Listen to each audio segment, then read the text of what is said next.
Hey tout le monde!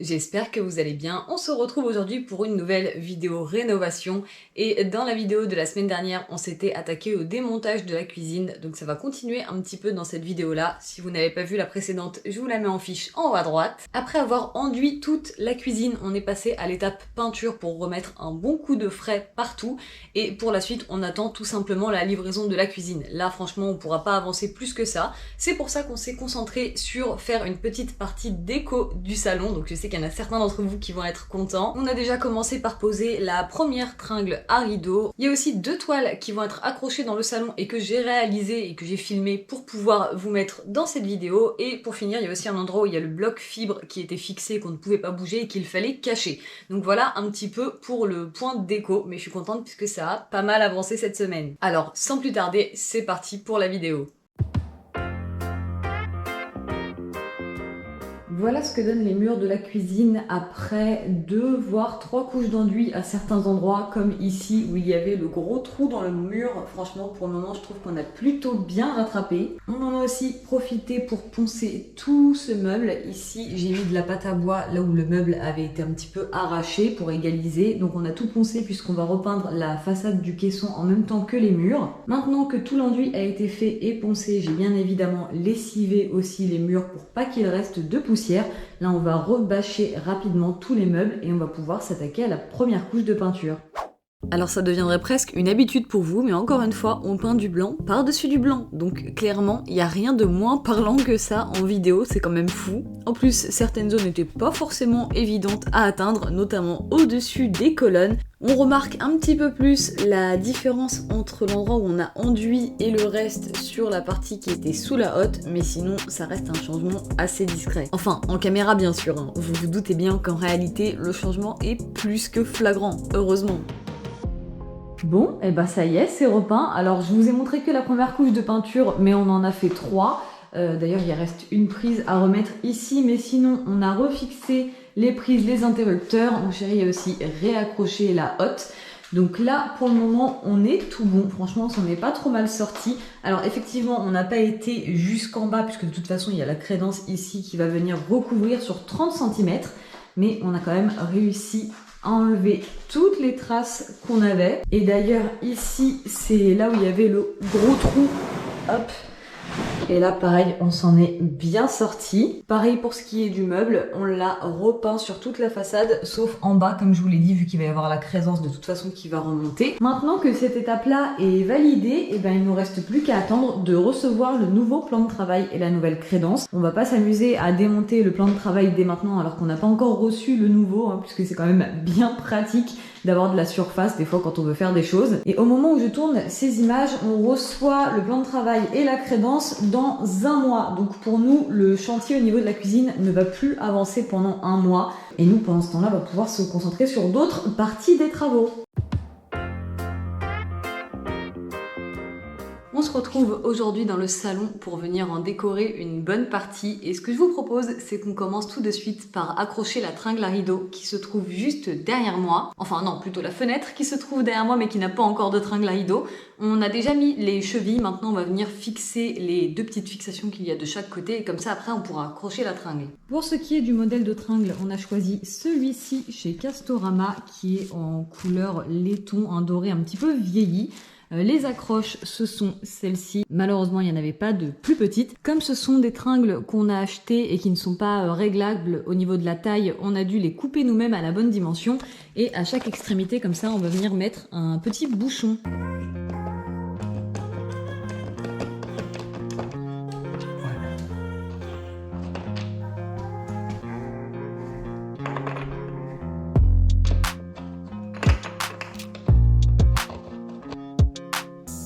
Maintenant que les 2 accroches sont attachées au plafond, déjà je vais commencer par mettre des petits embouts à chaque extrémité de la tringle. Elles sont toutes petites et archi discrètes, donc c'est pile poil ce que je voulais. Maintenant, il ne nous reste plus qu'à enfiler les rideaux. Alors bon, évidemment, comme toujours, ils vont être trop longs. mais je vais quand même les enfiler, comme ça je vais pouvoir les épingler à la bonne taille directement sur la tringle et je les enverrai chez la couturière. J'ai eu énormément de mal à trouver des rideaux qui me plaisaient. Et comme vous l'avez constaté juste avant, la fenêtre est très très proche du plafond dans cette pièce. Donc je ne sais pas si c'est le plafond qui est très bas ou la fenêtre qui est très haute, l'un des deux ou les deux. Dans tous les cas, un rideau classique avec des œillets, c'était assez compliqué à faire passer entre justement la fenêtre et le plafond. Donc j'ai opté pour des rideaux qui s'enfilent comme ça directement dans le tissu. Et comme ça prend moins de place au-dessus de la tringle. Et pour ce qui est du tissu en lui-même, j'ai pris un truc beige, un petit peu effet lin comme ça. Donc déjà, je vais commencer par les enfiler.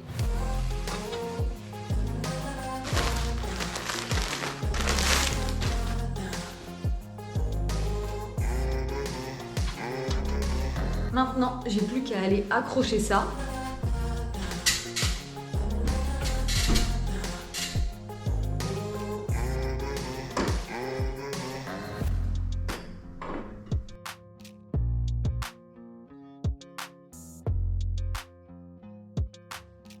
Voilà ce que ça donne avec les rideaux accrochés. Oui, alors bon, forcément c'est en contre-jour, donc je suis désolée d'avance pour la luminosité qui doit être vraiment pourrie. Comme je vous l'avais dit, effectivement les rideaux sont trop longs. Bon, ils sont pas du tout défroissés, donc ça ne leur rend pas vraiment justice. Ce sont pas des rideaux hyper occultants, mais bon, franchement c'est suffisant en sachant qu'on a des volets. Finalement, on a dû placer une troisième accroche ici au milieu, puisque vu la longueur de la barre et étant donné que c'est un diamètre assez fin, quand on tirait les rideaux, elles s'affaissaient au milieu et ça c'est quelque chose qui me fait hyper peur. Donc dans le doute, on a fini par mettre une troisième accroche et comme ça ne bouge plus du tout. Tant qu'on y est, je vais également placer la déco de ce côté-là. Alors si avec moi à la base, j'aurais vraiment rien mis dans ce coin, histoire que ça reste dégagé, mais déjà de base, il y avait une prise assez haute, donc c'était pas fou. Mais surtout maintenant, il y a le boîtier de la fibre en plein milieu du mur et ça pas le choix, il faut le cacher. Et pour cacher ça, j'ai un truc parfait. Enfin, parfait, on s'entend, mais moi j'aime bien. Ça, c'est un tabouret en carton. Alors je sais pas du tout où ça a été acheté puisqu'on me l'avait offert il y a un moment maintenant. Mais il est trop joli, regardez comment c'est au-dessus. Bon, il est un petit peu abîmé puisque évidemment c'est du carton et ça fait des années qu'on l'a. Mais déjà, non seulement ça peut être bien pratique d'avoir un tabouret d'appoint au cas où quand on a du monde, mais surtout, je le trouve vraiment joli. Et il fait quasiment la bonne taille pour venir cacher ça. Je vais déjà commencer par le poser ici. Ça cache la prise qui est tout en bas, mais comme vous le voyez, ça ne cache pas encore ça. Donc je vais devoir venir mettre des trucs par-dessus. Et pour que ça ait un maximum d'ampleur et que ça vienne vraiment bien caché, voilà ce que j'ai. Alors ce vase... C'est moi qui l'avais fait moi-même avec un paquet de Pringles et de la colle à carrelage. Oui, vous l'aurez peut-être reconnu à sa forme. Et ici, on a des feuilles que j'ai fait pareil moi-même avec du papier craft. J'ai rajouté quelques petits trucs comme ça pour donner un peu plus de relief entre deux et je vais venir poser ça dans le coin. À côté, je vais en ajouter un autre. J'ai trouvé ce petit vase chez Action la semaine dernière. Je ne sais pas si ça restera à long terme, mais pour l'instant je le trouve mignon et ça rajoute une petite touche de couleur. Donc je vais venir placer ça ici. Et au moins avec ça, j'arrive à bien cacher les deux prises et surtout le bloc de la fibre qui n'est pas esthétique du tout. Maintenant, ce qu'on va faire, c'est qu'on va venir décaler le canapé à l'autre extrémité de la pièce pour pouvoir se libérer tout ce côté-là.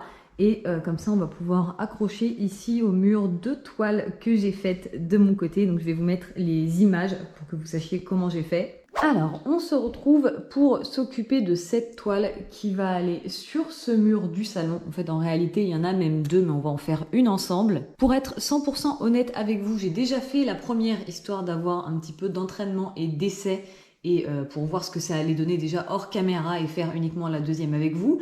Et ça n'a pas été une franche réussite pour le premier essai, donc j'espère grandement que ça va mieux se passer aujourd'hui. J'ai trouvé cette toile chez Action, c'est une 60 par 80 cm, donc c'est quand même assez grand, en tout cas c'est la plus grande taille qu'il y a chez Action. Et l'idée, ça va être de pas seulement venir la peindre, mais de l'enduire avec de l'enduit de finition, hein, le même qu'on a utilisé pour les murs de la cuisine. Et ensuite, avec ce genre d'outil, franchement je sais pas du tout comment ça s'appelle, j'en ai 3 différents avec des trous de différentes tailles pour avoir vraiment quelque chose de contrasté. Après réflexion, ne faites pas du tout comme moi et ne vous embêtez pas à acheter des trucs comme ça à chaque taille. Enfin, celui-ci, on l'avait déjà, vous vous en doutez vu l'état.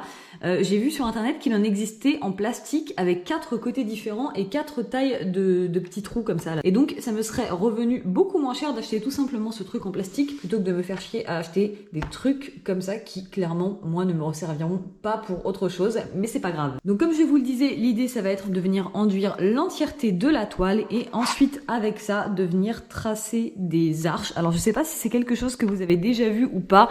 Moi vu que c'est quelque chose que j'ai déjà liké et auquel je m'intéresse, je ne vois que ça sur les réseaux sociaux, mais c'est peut-être pas le cas de tout le monde. Je vais donc essayer de faire ça à peu près proprement et ensuite il faudra venir peindre. La première étape c'est de venir enduire l'entièreté de la toile avec de l'enduit de finition, comme ça reste un produit assez fin. En revanche, je vous le dis tout de suite parce que moi j'ai mis un bon moment avant de m'en rendre compte, il faut vraiment mettre ça en couche très épaisse, en tout cas au moins à l'endroit où vous allez faire vos arches. Là où ça reste seulement en fond, c'est pas hyper important, mais comme vous le voyez sur la fin et sur la dernière arche, j'en ai rajouté puisque j'ai compris qu'au début, tout simplement, j'en avais mis trop peu. Ça, plus le fait que la toile creusait absolument partout, sauf en plein milieu, là où il y a la grosse barre en bois de renfort, franchement, c'était pas évident. Maintenant que l'enduit a bien séché, je suis venue légèrement poncer toutes les aspérités qui ressortaient un petit peu trop. Et maintenant on va passer à l'étape peinture. Je vais commencer par peindre l'entièreté de la toile avec un beige hyper clair, histoire que le fond reste pas blanc. Et après on pourra passer aux couleurs.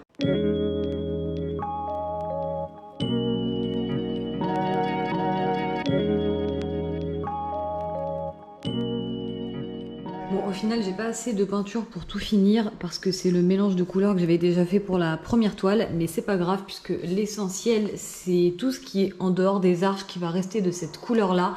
Étant donné que les arches, je vais les peindre d'une autre couleur par la suite, c'est pas grave s'il n'y a pas le beige partout en dessous. Maintenant, je vous propose qu'on passe à la couleur et pour ça, je vais partir sur ces 3 couleurs-là. La plus foncée va servir pour la grande arche qui est là, la teinte intermédiaire pour celle qui est intermédiaire finalement, et l'arrondi qu'on a au bout là-bas. Je vais utiliser cette teinte-là qui est tout simplement un mélange de celle-ci avec du blanc pour qu'elle soit un petit peu plus claire. Bon let's go!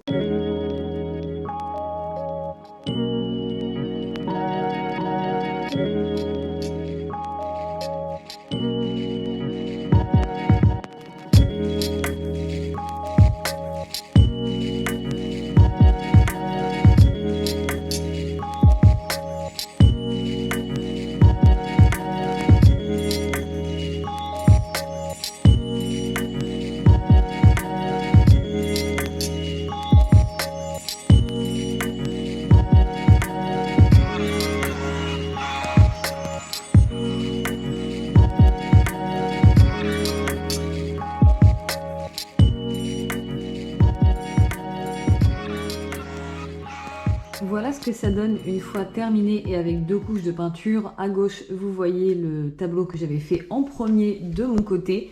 Comme vous pouvez le voir, c'est vraiment loin d'être parfait. J'ai l'impression que celui que j'ai fait avec vous est quand même un petit peu mieux. Mais c'est pas vraiment le rendu que j'espérais à la base, mais tant pis, ça restera comme ça. Histoire que ce soit quand même plus joli et que les bords fassent plus propre, je vais venir encadrer les tableaux avec des cornières d'angle comme ça, que j'ai acheté chez Castorama et qui sont assez petites. Il va falloir les couper aux bonnes dimensions, les couper aussi à 45 degrés sur les côtés pour pouvoir faire l'encadrement. La couleur, elle est pas terrible, donc je pense que je vais les lazurer, histoire d'avoir un bois un petit peu plus foncé, mais déjà, il va falloir commencer par les couper. Je vous ai passé l'étape de la coupe parce que c'était pas ce qu'il y avait de plus intéressant, et on a dû faire 2 fois la même chose pour les 2 tableaux. Ensuite, j'ai enduit, ou plutôt j'ai vitrifié, qu'est-ce que je raconte moi, les baguettes avec du vitrificateur couleur chêne foncé. Donc voilà ce que ça donne, je trouve ça plutôt pas mal. Maintenant la prochaine étape ça va être de venir assembler et coller tout ça autour des toiles. Pour ça on va venir placer de la colle et on va tout simplement venir serrer le tout avec cet outil qui, je ne sais pas du tout comment ça s'appelle, mais on a retrouvé ça dans les affaires qui étaient à mon père, et je crois d'ailleurs qu'il s'en était jamais servi puisque le paquet était tout neuf. Mais franchement, nous, ça nous a carrément dépanné. Pour tout vous dire, là, on a déjà fait la première pour tester l'outil et ça marche hyper bien. Il suffit de caler chacun des petits trucs rouges comme ça dans les angles et tout simplement de venir serrer pour bien tendre le fil de métal qui est juste ici. On va ensuite laisser poser serré comme ça avec la colle 24 heures pour être vraiment sûr, et demain on pourra enlever ça. The fields of our past, feelings part of strange now. Dreams holding us closer. Meadows of our youth. 107 days. But recalling it backwards. Our dreams holding us closer. Ooh, we can see so clear.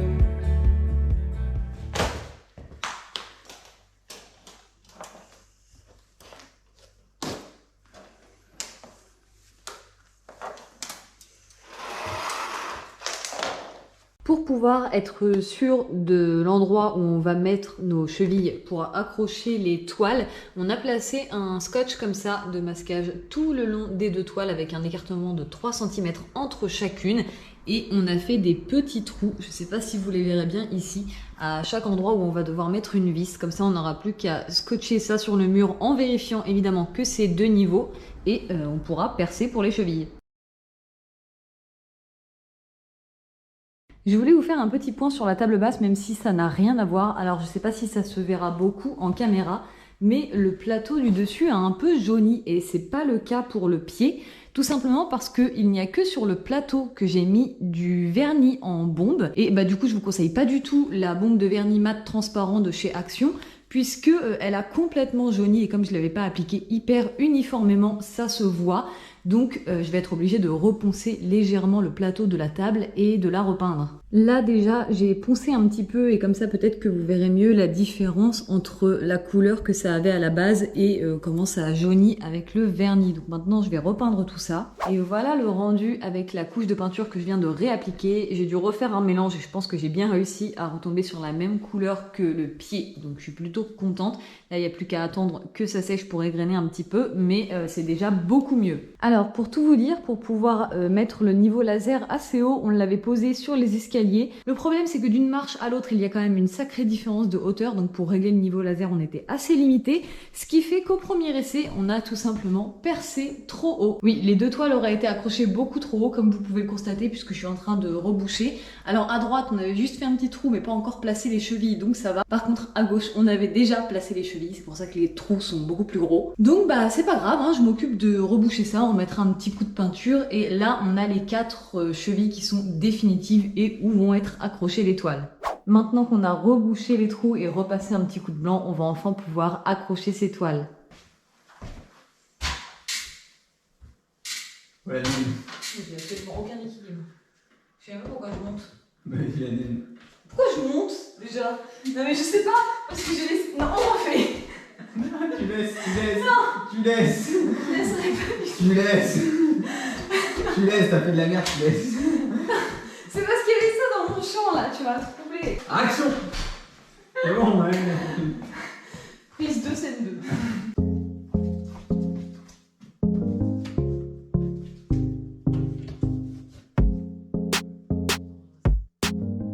Après toutes ces péripéties, voilà enfin ce que ça donne avec ces deux toiles accrochées au mur et surtout à la bonne hauteur, puisque le premier coup c'était vraiment trop haut. Là, ce qu'on va faire, c'est qu'on va remettre le canapé à sa place et je vais vous faire des beaux plans avant-après.